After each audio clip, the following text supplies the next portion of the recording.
ചേച്ചി എനിക്കൊരു ഇന്റർവ്യൂ തരാമോ? പിന്നെന്താ, തരാലോ. പർപ്പസ്ഫുള്ളി ക്ലീവേജ് കാണിക്കണം എന്ന് വിചാരിച്ച് കാണിച്ചതല്ല. എന്തെങ്കിലും സാധനം എടുക്കാൻ വേണ്ടി താഴെ കുനിയുമ്പോഴും നിവരുമ്പോഴൊക്കെ ക്ലീവേജ് കുറച്ച് കാണും. ഒരിക്കലും റീച്ച് കിട്ടാൻ വേണ്ടി അങ്ങനെ ചെയ്തതല്ല. പക്ഷെ അത് ചെയ്യുമ്പോൾ കിട്ടുന്ന ഒരു സാറ്റിസ്ഫാക്ഷൻ ഹാപ്പിനെസിനേക്കാളും കൂടുതൽ എനിക്ക് ചാരിറ്റി ചെയ്യുമ്പോൾ കിട്ടി. ഓഹ് എന്റെ മോനെ, ആരാന്നറിയത്? ചേച്ചി വിറക് പൊളിക്കണതൊന്ന് കാണിച്ചു തരും ചോദിച്ചാൽ ചേച്ചി ഒരു മാക്സിയൊക്കെ ഇട്ട് വരും, ശരീരത്തിൽ അത്യാവശ്യം ഇറങ്ങി കിടക്കുന്ന ഒരു ഡ്രസ്സ് ഇടും, എന്നിട്ട് ഇങ്ങനെ മുറിച്ച് കാണിച്ചു കൊടുക്കും. ചേച്ചി തേങ്ങ പൊളിക്കണതൊന്ന് കാണിച്ചു തരും ചോദിച്ചാൽ ചേച്ചി ഇതേപോലെ തന്നെ ഒന്നുകൂടി ഇറക്കമുള്ള, കഴുത്തൊക്കെ നല്ല ഇറക്കമുള്ള ഒരു ഡ്രസ്സ് ഇട്ട് വരും, എന്നിട്ട് അത് പൊളിച്ച് കാണിച്ചു കൊടുക്കും. ഇങ്ങനെയുള്ള ആളുകളൊക്കെയാണ് ഇന്റർവ്യൂവിന് കൊണ്ടുവരുത്തുന്നത്. പിന്നെ എങ്ങനെയാണ് ഇങ്ങനെയുള്ള ആളുകൾ വളർന്നു വരാതിരിക്കുക? എടോ, തെറ്റാണ്. സമൂഹത്തിന്റെ മുന്നിൽ വൃത്തികേടുകൾ കാണിച്ച് മുന്നോട്ട് പോകുന്ന ആളുകളെ സപ്പോർട്ട് ചെയ്യരുത് എന്നാ പഠിക്കേണ്ടത്. എന്തിനാണ് ഇങ്ങനെയുള്ള ആളുകൾ ഇന്റർവ്യൂ എടുക്കുന്നത്? ഒരു പിടുത്തം കിട്ടുന്നില്ല. ക്ലീവേജ്, അതായത് മാറിയിടത്തിന്റെ കുറച്ച് ഭാഗം, ഇതൊന്നും വലിയ വിഷയമല്ല എന്നാ പറയുന്നത്. നമുക്ക് എന്തായാലും അവരെന്താ കാണിച്ചിരുന്നതിന്റെ ചെറിയ ഉദാഹരണമാണ് ഈ വീഡിയോ കാണുന്ന ചെറിയ കുട്ടികൾ. 18 വയസ്സിന് താഴെയുള്ള കുട്ടികൾ ദയവേത് കാണണ്ട, നിങ്ങൾ സ്കിപ്പ് അടിച്ചു പോക്കോ. ബാക്കിയുള്ള ആൾക്കാർ ഒന്ന് മനസ്സിലാക്കാൻ വേണ്ടി മാത്രമാണ് ഇമാതിരി അപരാധവും ഈ സമൂഹത്തിൽ നടക്കുന്നുണ്ട് എന്നുള്ളത്. ചേച്ചി, വാഷിംഗ് മെഷീൻ കേടായിപ്പോയി, കല്ലിൽ അലക്കാനും അറിയില്ല, ഒന്ന് കാണിച്ചു തന്നിരുന്നെങ്കിൽ. പിന്നെന്താ, ചേച്ചി കാണിച്ചു തരാലോ. ഞാനൊരു ധോബി, അനക്ക് ജോലി. ഞാനൊരു ധോബി, അനക്ക് ജോലി. ഈ നാട്ടുകാരുടെ വിഴുപ്പ് മുഴുവൻ കെട്ടിച്ചുമലിൽ താങ്ങി, ആ മുഷിഞ്ഞ തുണിയിലെ അഴുക്ക് മുഴുവൻ പുഴയിൽ കഴുകിയൊ. ഒന്ന് ഇനി രണ്ടെണ്ണം കൂടി കാണിക്കുക. മാരകമായിട്ടുള്ളത് കാണിക്കുന്നില്ല കേട്ടോ. அக்கா, நான் பொள்ளாச்சியில தேங்காய் பொதிக்கிற வேலைக்கு போனேன். பொதிக்க தெரியாததுனால் முதலாளி என்ன திட்டாரு. எனக்கு எப்படி தேங்காய் வெட்டணும்னு வெட்டி காட்டுறீங்களா? அதுக்கு என்ன, അക്കാ കാട്ടിത്തരനെ. തേങ്ങാ വെട്ടി തേങ്ങാ നാറുരുട്ടി തിന്നം. ചേച്ചി, ഞാൻ പണിക്ക് പോയി ആദ്യമായി ഷൂ വാങ്ങി, ഇടാൻ അറിയില്ല, പഠിപ്പിച്ചു തരുമോ? പിന്നെന്താ, ചേച്ചി പഠിപ്പിച്ചു തരാലോ. ഇങ്ങനെ കുറെ ഞരമ്പന്മാര് ഓരോ ചോദ്യങ്ങൾ ചോദിക്കും. അതെന്താണെന്ന് വെച്ചാൽ ചേച്ചി കാണിച്ചു തരും എന്നുള്ളതാണ്. അത്രേ ഉള്ളൂ. നിങ്ങൾക്ക് വേണമെങ്കിൽ ഒരു തെങ്ങ് കയറുന്ന തേങ്ങ ഇട്ട് കാണിച്ചു തരാൻ ഉപയോഗിച്ചിട്ടുണ്ടെങ്കിൽ ചിലപ്പോൾ ചേച്ചി അത് കാണിച്ചു തന്നേക്കാം. അതാണ് ചേച്ചിയുടെ ഒരു ട്രാക്ക്. ഇങ്ങനെയുള്ള ആളുകളെയാണ് സോഷ്യൽ മീഡിയ ഇന്റർവ്യൂവിൽ കൊണ്ട് ഇരുത്തിയിട്ട് വെറുപ്പിക്കുന്നത്. എന്റെ പൊന്നേ, ഇതാണ് ഇപ്പൊ പൈസ ഉണ്ടാക്കാൻ ഏറ്റവും എളുപ്പമാണെന്ന് പറഞ്ഞ പരിപാടി. ഒരാണിനൊരിക്കലും ചിലപ്പോ പൈസ ഉണ്ടാക്കാൻ കഴിഞ്ഞൊന്നും വരില്ല. പക്ഷെ ഇങ്ങനെയുള്ള ചില ആളുകൾക്ക് അതിന് കഴിയുന്നുണ്ട് എന്നുള്ളതാണ്. ഇപ്പൊ എന്നോടൊരാള് ചേട്ടാ തേങ്ങ പൊളിക്കണമെന്ന് കാണിച്ചു തരുമെന്ന് വെച്ചിട്ടുണ്ടെങ്കിൽ ഞാൻ ചിലപ്പോൾ പൈസ ഒക്കെ കാണിച്ചിട്ട് 4 പൊളി വിളിച്ചാലും അത് കാണാൻ ആരുമില്ല. ഇനിയിപ്പോ ഞാൻ ഷർട്ട് അയച്ചിട്ട് ചെയ്താൽ ആരെയും കാണാണ്ടാവും ഇല്ല. അതാണ് ഡിമാൻഡ് ബിറ്റ്വീൻ പിന്നെ സോറി, അത് നാക്ക് കൊടുക്കണ്ട, നമുക്ക് വേറെ ഇന്റർവ്യൂവിൽ എടുക്കാം. എനിക്ക് മാരേജ് ലൈഫ് അത്ര സക്സസ്ഫുൾ ആയിരുന്നില്ല. ഒരു 6 ഇയേഴ്സിന് ശേഷം ഞങ്ങൾ സെപ്പറേറ്റഡ് ആയി. അപ്പോൾ ആൾക്ക് താല്പര്യം ഉണ്ടായിട്ടല്ല, പക്ഷെ എനിക്ക് സഹിക്കാൻ പറ്റാത്തത് കൊണ്ട് ഞാൻ വേണ്ട എന്നുള്ള ഒരു സ്നേഹം, അതിന് നമുക്ക് ഒന്നും പറയാൻ പറ്റില്ലല്ലോ. തീർച്ചയായും അത് എനിക്ക് കിട്ടിയിട്ടില്ല. അതിന്റെ ഒരു വിഷമം മാത്രമേ എനിക്കുള്ളൂ. ശരിക്കും പറഞ്ഞാൽ ഞാനാണ് ഇങ്ങോട്ടാണ് ഇഷ്ടം എന്ന് പറഞ്ഞത്. എൻ്റെ വീട്ടിലേക്ക് ഇലക്ഷന് വോട്ട് ചോദിക്കാൻ വന്നപ്പോഴാണ് ഞാൻ ഫസ്റ്റ് ആയിട്ട് ആളെ കാണുന്നത്. ആൾക്ക് ഏജ് ഡിഫറൻസ് ഉള്ളത് കൊണ്ട് ഇനി ഒരു 1-2 വർഷം കഴിഞ്ഞാൽ ചിലപ്പോൾ കുട്ടി ഉണ്ടാവണം എന്നില്ല. അപ്പോൾ അതുകൊണ്ട് എന്തായാലും ഇപ്പൊ നിർബന്ധമായിട്ട് വേണം എന്നുള്ള ഒരു ഇത് വന്നിട്ടാണ് ഞാൻ കുട്ടിക്ക് സമ്മതിച്ചത് തന്നെ. ലൈക്ക് എനിക്ക് വേണ്ടി അല്ലെങ്കിൽ ഞാൻ ആഗ്രഹിച്ചിട്ടല്ല കുട്ടി എന്ന ഓപ്ഷനിലേക്ക് പോയത്. എന്ത് സങ്കടകരമായിട്ടുള്ള ഒരു കഥയാണല്ലോ നിങ്ങൾ കേട്ടോ. തൃശ്ശൂരുകാരിയാണ് കേട്ടോ. അവർക്ക് ഒരു കുഞ്ഞുണ്ട്. ആ ഒരു കുഞ്ഞിനെ നോക്കി അവർ മുന്നോട്ട് പോയിക്കൊണ്ടിരിക്കുകയാണ്. ഭർത്താവ് ഇവർ 15 വയസ്സുള്ള സമയത്തോ 16 വയസ്സുള്ള സമയത്തോ അങ്ങനെ തോന്നുന്നു ഇവർക്ക് പ്രണയത്തിലാവുന്നത്. അയാൾ എന്തായാലും വോട്ട് ചോദിക്കാൻ വീട്ടിൽ വന്നതെന്ന് പറയുന്ന പ്രായം എന്തായാലും ഒരു 10-20 മുകളിലോ 10-20 കൂട്ടിക്കും. അപ്പോൾ ഒരു 5-6 വയസ്സ് വ്യത്യാസം എന്തെങ്കിലും ആവട്ടെ. ആ ഒരു പ്രണയം വീട്ടുകാർ പിടിക്കുന്നു. പിന്നീട് ഇവരെ നേരെ പിടിച്ചിട്ട് ഇവരുടെ അമ്മയും അച്ഛനും പ്രേമിച്ച് കല്യാണം കഴിച്ചാണ് കേട്ടോ. അമ്മ വീട്ടുകാരെന്തോ ബ്രാഹ്മണര അങ്ങനെ എന്തോ ആണ് തോന്നുന്നത്. ഇവരുടെ അച്ഛൻ ബ്രാഹ്മണനൊന്നല്ല, പക്ഷെ ഇവരുടെ അച്ഛന്റെ ആരൊക്കെ ബ്രാഹ്മണനൊക്കെ ആയിരുന്നു എന്നൊക്കെ പറയുന്നു. എന്തൊക്കെ കഥ മനസ്സിലായില്ല. എന്തെങ്കിലും ആവട്ടെ. അപ്പൊ ഇനിയാണ് കഥയിലേക്ക് കടക്കുന്നത്. ഭർത്താവിനെ പ്രേമിച്ച് കല്യാണം കഴിച്ചിട്ട് ഭർത്താവ് മൂഞ്ചിച്ച്. എന്തൊരവസ്ഥയല്ലേ ഇതാണ്. വെറുതെ അല്ലേ ഇവരിങ്ങനെയുള്ള വഴി തിരഞ്ഞെടുക്കുന്നത് അല്ലേ. നമ്മുടെ നിലാതമ്പിയറിനൊക്കെ അറിയില്ലേ, കാണിച്ചു നടക്കാൻ ഇസ്ലാം മതത്തിന് പറ്റൂല. അപ്പൊ ആ മതം വിട്ട് നേരെ ഹിന്ദു മതത്തിലേക്ക് വന്ന് ഇവിടെ നിന്ന് കാണിക്കൽ തുടങ്ങി. കാണിക്കാന്ന് പറഞ്ഞിട്ടുണ്ടെങ്കിൽ ഇനി കാണിക്കാനൊന്നുമില്ല, അമ്മാതിരി കാണിക്കല്. അവരുടെ വസ്ത്രം പോലും മക്കളാണ് സെലക്ട് ചെയ്ത് കൊടുക്കുന്ന രീതിയിലേക്കൊക്കെ എത്തി. എന്താ ചെയ്യാ, നീളാതാം പേര് മാത്രമല്ല വേറൊരാളും കൂടി ഉണ്ട്. എന്റെ പേരെന്തോ ഒരു അയ്യോ പേരെന്താ എന്തോ മിജോ ഷിജോ നിമിഷ ബിജോ. ഒരു പൊന്നെ, അങ്ങനെ കുറെ എണ്ണം. കൊള്ളാം. വേറൊരാളുണ്ട് പമ്പ. അത് പിന്നെ പറയേണ്ടതായിട്ടില്ല. എന്റെ പൊന്ന് പമ്പ. ചേച്ചി, എന്റെ വീട് നിറച്ച് മുറ്റത്ത് നിറയെ പുല്ലാണ്. പുല്ല് പറിച്ചരാവും. ചേച്ചി, ഭാര്യ വീട്ടിൽ പോയിട്ട് പിന്നെ തിരിച്ചു വന്നിട്ടില്ല. മുറ്റം നിറയെ കാടായി. പുല്ല് പറിച്ച് മുറ്റം അടിക്കുന്നത് കാണിക്കോ? പിന്നെന്താ, ചേച്ചി കാണിച്ചു തരാലോ. ഇതാണ് ഞാൻ ഫസ്റ്റ് കാണുന്നത്. അപ്പൊ എനിക്ക് എന്താന്ന് മനസ്സിലായില്ല. അപ്പോഴാണ് ഇങ്ങനെ കണ്ടു. പിന്നെ ഞാനത് വിട്ടു. ഞാൻ വിട്ടു. ഇഷ്ടം പോലെ ആളുകൾ ഇങ്ങനെ കാണുന്നുണ്ട്, വിട്ടു. അതിനുശേഷം കഴിഞ്ഞ ഒരു ദിവസം ഇങ്ങനെ ഒരു വീഡിയോ കണ്ടതെന്ന് വെച്ചാൽ ഒരു കുഞ്ഞിന് സൈക്കിളാണ് ഗിഫ്റ്റ് കൊടുക്കുന്നത്. അപ്പൊ അതിലെ ഫസ്റ്റ് ഡയലോഗ് എൻ്റെ മോൾക്ക് ഇത് വന്നിട്ടുണ്ട്. അപ്പൊ എനിക്ക് എന്തോ ഭയങ്കര ഫീൽ ചെയ്തു കേട്ടോ. അപ്പം അതുവരെ ഞാൻ കണ്ടിരുന്നൊരു മലയാളി പൊതുബോധത്തിൽ നിന്ന് മാറിയിട്ട് ഒരു അമ്മ, ഒരു സ്ത്രീ എങ്ങനെയാണ് സഫർ ചെയ്യുന്നത്. എന്താണ് മാധവി ശരിക്കുള്ള മാധവി? ലൈഫ് ഓഫ് മാധവി എന്നാണ് ഒരു ഇൻസ്റ്റാഗ്രാം ഐ ഡി, വേണമെങ്കിൽ കയറി നോക്കിക്കോളി. എന്താ ഞാൻ പറയുക, അതായത് മലയാളികളുടെ പൊതുബോധത്തിൽ നിന്ന് ഞാൻ മാറിയത്രേ. ഇങ്ങനെ കാണിച്ചുണ്ടാക്കിയ കായി ചാരിറ്റി ചെയ്തപ്പോ പെട്ടെന്ന് അങ്ങോട്ട് മാറി. എടോ, അധ്വാനിച്ചുണ്ടാക്കുന്ന പണം കൊണ്ട്, തന്റെ വിയർപ്പ് തുള്ളി കൊണ്ട് അധ്വാനിച്ചുണ്ടാക്കുന്ന പണം കൊണ്ട് വേണം ചാരിറ്റി ചെയ്യാൻ. അല്ലാതെ ശരീരം പ്രദർശിപ്പിച്ച് കിട്ടുന്ന പണം കൊണ്ടല്ല ചാരിറ്റി ചെയ്യേണ്ടത്.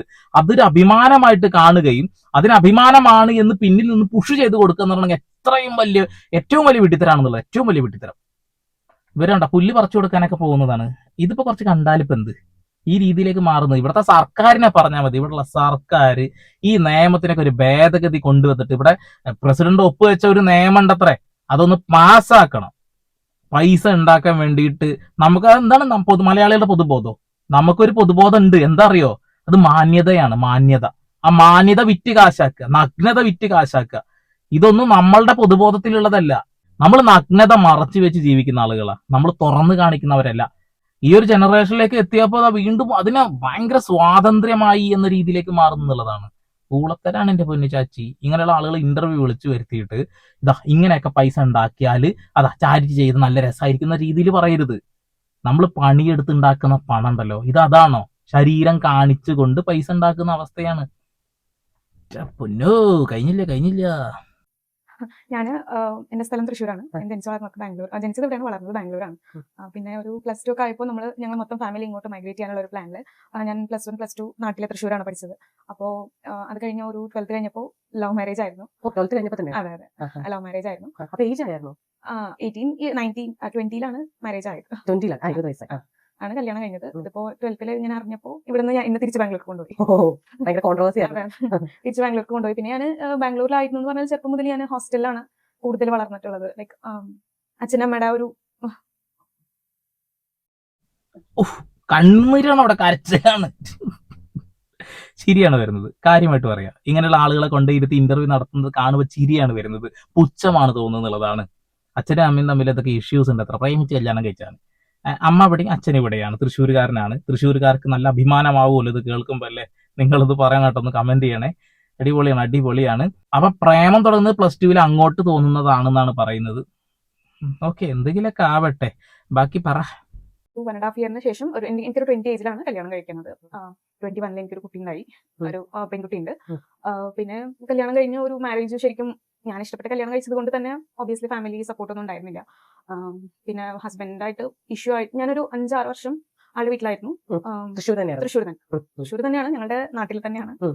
5-6 വർഷം ഞാൻ അവിടെ ഓക്കെ ആയിരുന്നു. ഓക്കെ മീൻസ് കല്യാണം കഴിഞ്ഞൊരു കുട്ടി ഉണ്ടായി കഴിഞ്ഞപ്പോൾ മുതൽ അവിടെ ഓക്കെ ആയിരുന്നില്ല. കാരണം എന്റെ ലൈഫ് സ്റ്റൈലും അവിടെയുള്ള ലൈഫ് സ്റ്റൈലും എൻറ്റയർലി ഡിഫറെന്റ് ആണ്. അപ്പൊ ഞാൻ ശരിക്കും ഞാൻ ഒരു വീട്ടമ്മയായിട്ട് മാറ്റിയെടുത്തു. ആ ഒരു പ്രായം എന്ന് പറഞ്ഞാൽ ഒരു 20-21. അതെ, അപ്പൊ വീട്ടമ്മ ആവാനുള്ള ഒരു ഏജ് അല്ല. പക്ഷെ ഞാനത് കംപ്ലീറ്റ്ലി അങ്ങനെ ആയി എടുത്തു. എന്നിട്ടും എനിക്ക് മാരേജ് ലൈഫ് അത്ര സക്സസ്ഫുൾ ആയിരുന്നില്ല. ഒരു 6 ഇയേഴ്സിന് ശേഷം ഞങ്ങൾ സെപ്പറേറ്റഡ് ആയി. അപ്പോൾ ആൾക്ക് താല്പര്യം ഉണ്ടായിട്ടില്ല, പക്ഷെ എനിക്ക് സഹിക്കാൻ പറ്റാത്തത് കൊണ്ട് ഞാൻ വേണ്ട എന്നുള്ളൊരു ഇതിൽ തീരുമാനം എടുത്തിട്ട് പുറത്തേക്ക് വന്നു. എടുത്തു ചാടി പ്രേമിച്ച് കല്യാണം കഴിച്ചു പോകുന്ന ആളുകളൊന്നും ചിന്തിക്കണം നല്ലതാണ്. ഈ പെൺകുട്ടി +2 പഠിക്കുന്ന സമയത്ത് ആ രാഷ്ട്രീയക്കാരനുമായിട്ട് പ്രേമം തോന്നുന്നു. അപ്പൊ അയാളുടെ ഏജ് നിങ്ങൾ നോക്കണം കേട്ടോ. അങ്ങനെ ഒരാളായിട്ട് പ്രേമം തോന്നുന്നു. അയാൾ ഓൾറെഡി കുറച്ച് ഏജ്ഡ് ആയതുകൊണ്ട് തന്നെ അയാളുടെ ചിന്താഗതിയിൽ മാറ്റം ഉണ്ടാവും. പ്രേമിച്ച് കല്യാണം കഴിച്ചു. ഈ പ്രേമിക്കുമ്പോ ഈ കാണുമ്പോഴുള്ള ഈ ഒരു സംഭവം ഒന്നും കെട്ടിക്കഴിഞ്ഞാൽ ചിലപ്പോൾ ഉണ്ടാവണമെന്നില്ലല്ലോ. അവിടെ ചെന്നതിന് ശേഷം കിട്ടിയ പണിയാ. ഏജിന്റെ പ്രശ്നം കൂടിയാണ് നിങ്ങൾ ആലോചിക്കണം കേട്ടോ. അത് കഴിഞ്ഞ് കുട്ടിയായി അവർക്ക് പറ്റാതായി തിരിച്ചു പോന്നിട്ട് ആ കുഞ്ഞിനെ നോക്കാൻ എത്ര ജോലികൾ എടുക്കാൻ പറ്റും. മാന്യമായിട്ട് ഇപ്പൊ സോഷ്യൽ മീഡിയ തന്നെ മാന്യമായി ഉപയോഗിക്കാൻ കഴിയില്ലേ? പക്ഷെ അതല്ല ചെയ്തത്. ഇപ്പൊ ഞാൻ മോളും 2 വർഷമായിട്ട് ഞങ്ങൾ ഒറ്റയ്ക്കാണ് താമസിക്കുന്നത്. അപ്പൊ ഈ റീൽസിലേക്ക്, അപ്പം അതിന് മുന്നേ ഇപ്പൊ ഒരുപാട് പേര് ഇങ്ങനെ റീൽസ് ഇടാറുണ്ട്, അല്ലെങ്കിൽ ഇൻസ്റ്റാഗ്രാം ചെയ്യാറ്. റീസെന്റ് ആയിട്ട് മാധവി ചെയ്യുന്ന എല്ലാം തന്നെയും കുറെ കൂടെ എന്താ പറയാ, സമൂഹത്തിലേക്ക് വേണ്ടതും നന്മകൾ വിതറുന്നത്, അല്ലെങ്കിൽ എനിക്കതിനകത്ത് ഏറ്റവും ഇഷ്ടപ്പെട്ടത് ആദ്യ കാലങ്ങളിൽ ഞാൻ ശ്രദ്ധിച്ചപ്പോൾ ഇങ്ങനെയുള്ള കമന്റുകൾക്ക് മറുപടി കൊടുക്കുകയായിരുന്നു ചെയ്ത് കാണിക്കും. പക്ഷെ കമന്റുകൾക്ക് അതേപോലെ തന്നെ ആശുപത്രി കിടക്കുന്നവർക്ക് കൊടുക്കാവോ, അങ്ങനെയൊക്കെ കൊടുക്കാൻ. സോ അത് ഒരു തരത്തിൽ മാർക്കറ്റിംഗ് ആണോ അതോ എനിക്കിത് അല്ലെങ്കിൽ നമുക്കത് ചെയ്യുമ്പോൾ നമുക്ക് കിട്ടുന്ന സംതൃപ്തിയാണ് എന്തായാലും? ആക്ച്വലി എനിക്ക് റീച്ച് കിട്ടിയത് ഞാനൊരു കിളിക്കൂട് ഉണ്ടാക്കാനുള്ള ഒരു പ്ലാൻ വന്നു. അപ്പോൾ കിളികൾ എന്നെ മോൾക്ക് ഭയങ്കര ഇഷ്ടമാണ്. അപ്പോൾ അത് അവൾക്ക് വേണ്ടി ചെയ്തപ്പോൾ ഞാൻ വിചാരിച്ചത് ഒരു റീലായിട്ട് ഇടാം. അതിൽ ശരിക്കും പറഞ്ഞാൽ ക്ലീവേജ് ഞാൻ മനഃപൂർവ്വം കാണിക്കണം എന്ന് വിചാരിച്ച് കാണിച്ചതല്ല. അത് ഞാൻ നൈറ്റിയാണ്, നമ്മൾ വീട്ടിൽ നൈറ്റിയും അതുപോലെ ഡ്രസ്സിലാണല്ലോ യൂസ് ചെയ്യുന്നത്. അപ്പോൾ അതിൽ തന്നെ ചെയ്യാം, അതിന് വേറെ കോസ്റ്റ്യൂം ഒന്നും ആവശ്യമില്ല എന്ന് വിചാരിച്ച് ചെയ്തതാണ്. അത് എന്താ പറയുക, പർപ്പസ്ഫുള്ളി ക്ലീവേജ് കാണിക്കണം എന്ന് വിചാരിച്ച് കാണിച്ചതല്ല. നമ്മൾ എന്തെങ്കിലും സാധനം എടുക്കാൻ വേണ്ടി താഴെ കുഞ്ഞുമ്പോഴും വരുമ്പോഴൊക്കെ ക്ലീവേജ് കുറച്ച് കാണും. അത് ഞാൻ അത്രയ്ക്ക് മൈൻഡ് ചെയ്തില്ല. പക്ഷെ വീഡിയോ ആയിട്ട് വന്നപ്പോൾ ആൾക്കാർ ഒരുപാട് അവരായിട്ട് തന്നെയാണ് ഇത് റീച്ച് ഇത്ര ആക്കി തന്നത്. ഞാൻ ഒരിക്കലും റീച്ച് കിട്ടാൻ വേണ്ടി അങ്ങനെ ചെയ്തതല്ല. പക്ഷെ പിന്നീടുള്ള വീഡിയോസിൽ പിന്നെ ക്ലീവേജ് കാണിക്കുന്നത് അത്ര ഒരു വലിയ കാര്യമല്ല. അത് മാധവിയുടെ മാത്രം കാര്യമാണ്. എനിക്കൊരിക്കലും അത് ചോദ്യം ചെയ്യാൻ പറ്റില്ല. ഞാൻ വിചാരിച്ചു ചേച്ചി പറഞ്ഞ നിങ്ങളുടെ മാത്രം ഇതാണ്, എനിക്കത് ചോദ്യം ചെയ്യാൻ പറ്റില്ല എന്ന് പറഞ്ഞപ്പോൾ തന്നെ അത് തീരുമാനമായി. കൊള്ളാം, ക്ലീവേജ് കാണിക്കുക എന്നുണ്ടെങ്കിൽ എന്തോടോ നമ്മുടെ നാട് അമ്മാതിരി പോക്കാ പോകുന്ന കേട്ടോ. ഇപ്പൊ ഈ ഞാൻ പറഞ്ഞ ഈ കാര്യത്തിന് 2K കിഡ്സിനൊന്നും യാതൊരു താല്പര്യം ഉണ്ടാവില്ല. ഇത് കാണിച്ചാൽ എന്ത്, കാണിച്ചില്ലെങ്കിൽ എന്ത് എന്നുള്ളത് അല്ലെ. അപ്പൊ ആ കിളിക്കൂട് ഉണ്ടാക്കിയപ്പോ എന്തോ ചെറുതായി കണ്ടു എന്നാണ് പറയുന്നത്. നമുക്ക് ആ കിളിക്കൂട് ഉണ്ടാക്കണമെന്ന് കാണാം. അതിന് മുന്നേ ഒരു കാര്യം പറഞ്ഞേക്കാം, ഇവര് ഇതിന് മുന്നേ ഒരുപാട് വീഡിയോസ് അവിടെ ഇട്ട് വെച്ചിട്ടുണ്ട് കേട്ടോ. ആ വീഡിയോസ് ഒക്കെ നല്ല പൈസ കൊടുത്തിട്ട് നല്ല പ്രൊമോഷൻ ചെയ്ത വീഡിയോസും അതിൽ കിടക്കുന്നുണ്ട് എന്നുള്ളതാണ്. അപ്പൊ അതിൽ നിന്ന് മാറിയിട്ട് ഈ രീതിയിലേക്ക് വന്നാൽ ഗുണം ഉണ്ടാവുന്ന ആൾ മനസ്സിലായിട്ടുണ്ടെന്ന കാര്യത്തിൽ തർക്കമൊന്നും വേണ്ട. നമുക്ക് എന്തായാലും ആ കിളിക്കൂട് ഉണ്ടാക്കിയത് മനഃപൂർവ്വമാണ് അല്ല നോക്കാം.